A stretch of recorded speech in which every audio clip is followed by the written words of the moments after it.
Bonjour et bienvenue sur la chaîne des Fous de Normandie. Aujourd'hui, on va s'intéresser à cet article dont vous trouverez, comme d'habitude, le lien dans la description de la vidéo, un article publié dans Biological Psychiatry, un très grand journal de psychiatrie, et qui va s'intéresser à un sujet qui me concerne en tant que psychiatre et qui vous concerne peut-être, les douleurs chroniques et leurs conséquences sur des troubles de la mémoire. Alors, on a souvent en psychiatrie des gens qui viennent avec des troubles de type douleur chronique et qui viennent avec une symptomatologie psychiatrique. C'est une association qui est connue. On sait que les douleurs chroniques majorent considérablement les troubles psychiatriques préexistants ou les font se déclarer malheureusement.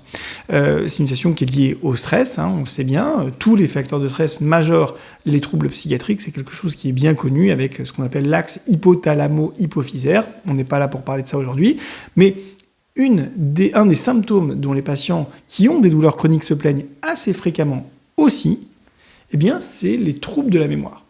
Ils ont des troubles de la mémoire, ils s'en plaignent, et je dois reconnaître que jusque-là, moi, je ne connaissais pas grand-chose à cette littérature-là.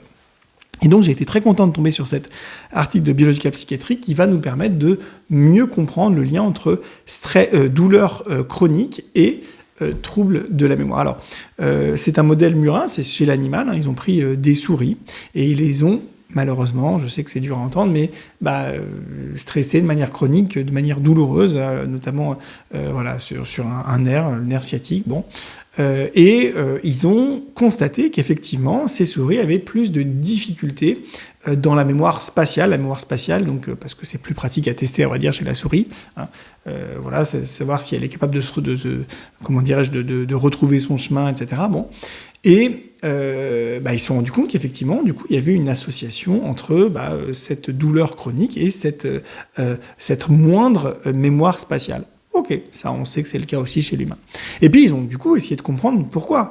Est-ce qu'il y a des mécanismes, avec ce qu'on sait déjà de la biologie, qui sont susceptibles de pouvoir expliquer ça? Et ils ont testé ces différents mécanismes. Ils se sont rendus compte que le BDNF, qui est un facteur de croissance neuronale, c'est-à-dire une sorte de petite molécule qui vient stimuler, une sorte de petit engrais qui vient stimuler la pousse de nouveaux neurones, eh bien le BDNF était impliqué dans cette affaire, et quand il y a des douleurs chroniques, le BDNF dans l'aire tegmentale ventrale et le gyrus dentelé, est plus faible.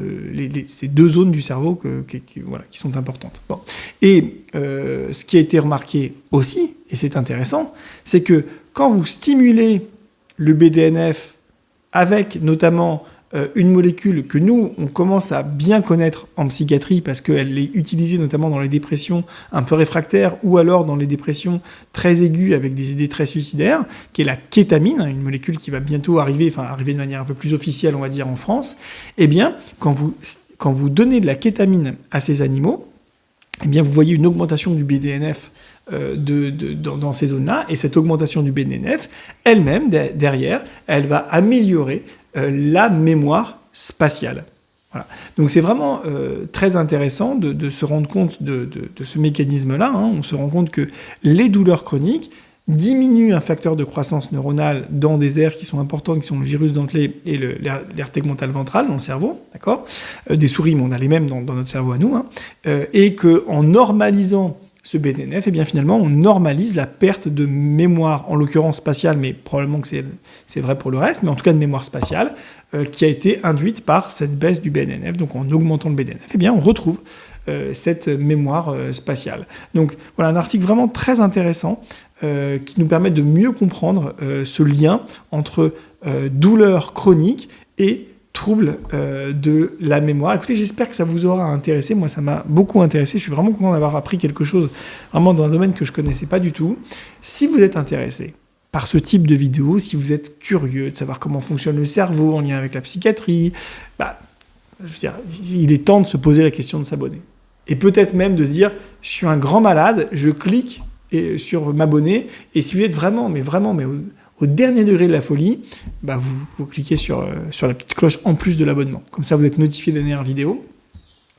Et puis, vous pouvez aussi mettre un pouce bleu si vous avez apprécié cette vidéo. Vous pouvez mettre un commentaire. Et surtout, ce qui permet le plus de nous soutenir, c'est de partager les vidéos. Parce que sur 100 personnes qui vont la voir, il y en a 99 qui vont trouver ça tout pourri. Et puis, il y a une personne qui va dire « Ah tiens, c'est intéressant » et qui va peut-être derrière s'abonner.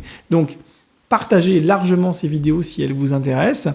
Et puis moi je vous dis à très bientôt dans une prochaine vidéo. Bye.